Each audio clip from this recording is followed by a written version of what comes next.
My name's Greg Bradfield. I'm the Managing Director of Mussleroe Beef. We've got a management team that runs the breeding operation, and we've got a management team that runs the fattening operations. I'm running the business and the guys run the farms. So it's important that we get really good information happening between the three of us. And we're finding now that the increased use of technology is making that communication process simpler, but also what it's doing is adding integrity to it. So we're not just dealing with pieces of paper and faxes or photos from a notebook, from the old paper notebook. We're actually dealing with data through the cloud. So I can jump on any time through the portal and I can see exactly what's on each farm. I can do reconciliations and look at what cattle we've got coming through and potentially what moves we've got to do between farms. So that sort of communication is really important for me. It's also important for the managers to know what's happening on their own farm, but also lets them know what's happening on the whole supply chain.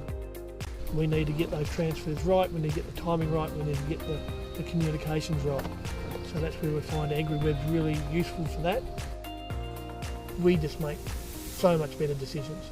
So once you put a dollar value on my time, that's insignificant to the value of the decisions that we're making and the quality of those decisions.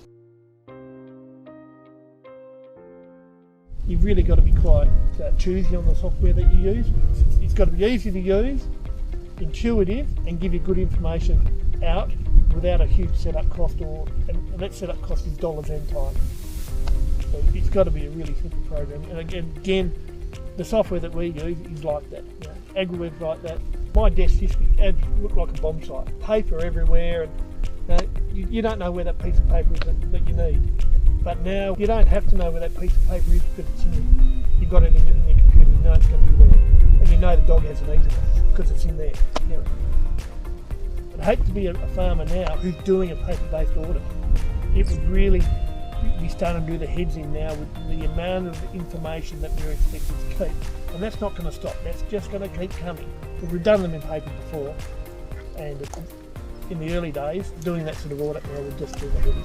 And now, as technology is increasing, their demands are increasing on it because they know that data, they know we've got the data or can capture that data. So unless we've got a system now that can accommodate it, we're going to see some heads spin clear off their necks.